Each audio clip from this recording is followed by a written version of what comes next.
जो है बहुत मेहनत से जो हरियाणा जो नंबर 1 हुआ, उसमें इस समाज का जो समाज मेरे सामने बैठा है सबसे बड़ा योगदान रहा। मैं इस बात की कहता हूं, अगर आपने कंधे से कंधा मिलाकर, चाहे मेरे को मौका मिला, चाहे साथियों ने बताया, चाहे राज्यसभा हो, चाहे पब्लिक सर्विस कमीशन हो, चाहे सबॉर्डिनेट सर्विस कमीशन हो, चाहे इंफॉर्मेशन कमीशन हो, जहां पे भी मौका मिला मैंने समाज को पूरा मान सम्मान दिया, क्योंकि ये कोई आपका ये नहीं है, आपका अधिकार है, आपका कार्य है, आपका खून पसीने की जो कमाई है, जिस प्रकार से आपने अपने आप को उठाया है वो है।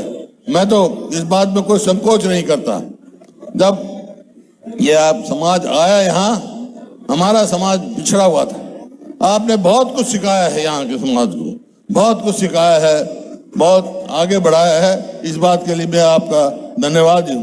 मेरे को मालूम है, मैं तो बचपन से वहाँ जो रोहतक में कैंप है उसके साथ ही मेरा मकान है, तो मैंने देखा है आप लोगों ने बहुत हमारे को बहुत कुछ सिखाया है और आगे भी सिखाएंगे, रास्ता दिखाएंगे।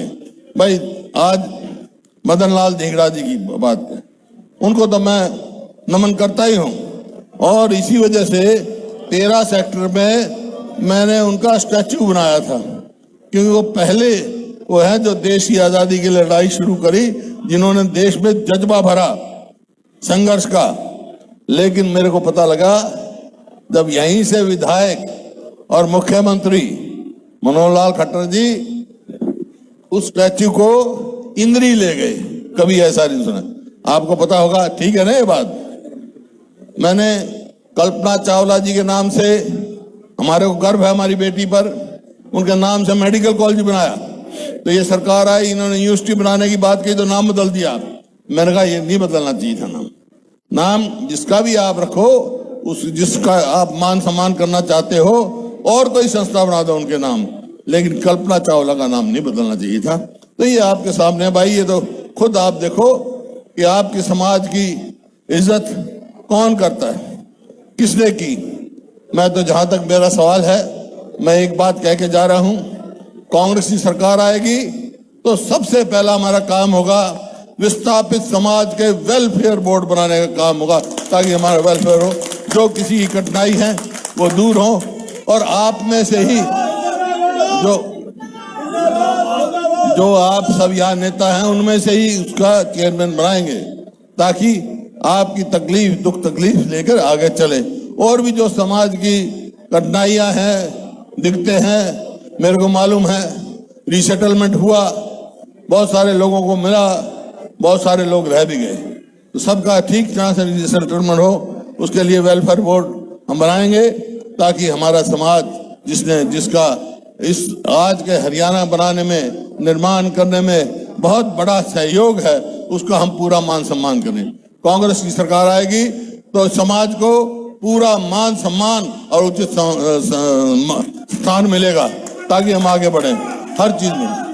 हमने भीड़ का जोश और उत्साह को देखकर दीपेंद्र हुड्डा ने कहा कि भाजपा सरकार की झूठी घोषणाओं की पोल न खुले, इसलिए केंद्र की भाजपा सरकार ने हरियाणा में जल्दी चुनाव की घोषणा करवा दी और अपनी ही घोषणाओं को आचार संहिता की भेंट चढ़ा दिया। चुनाव की घोषणा होने से पहले भाजपा सरकार ने एक के बाद एक लंबी चौड़ी घोषणाएं की, लेकिन इनमें से भी कोई घोषणा पूरी नहीं की, क्योंकि भाजपा उन्हें पूरा करना ही नहीं चाहती। इसका जीता जागता सबूत ये है कि भाजपा ने 10 साल तक लोगों से 1100 रुपए के सिलेंडर पर रोटी बनाई, लेकिन आखिरी महीने 500 रुपए में सिलेंडर देने की घोषणा भी झूठी निकली। भाजपा सरकार नॉन स्टॉप हरियाणा विज्ञापन छपवा रही है। 10 साल में बीजेपी ने हरियाणा का भट्ठा बैठा दिया और प्रदेश को विकास की पटरी से उतार दिया। भाजपा ने हरियाणा को बेरोजगारी, महंगाई, नशे, गरीबों के अधिकारों को छीनने में, किसान पर अत्याचार करने में, झूठ बोलने में नॉन स्टॉप बना दिया। नशे में हरियाणा पंजाब से भी आगे निकल चुका है। प्रदेश पर कर्जा भी नॉन स्टॉप बढ़ता जा रहा है। हरियाणा को कच्ची नौकरी की राजधानी बना दिया है।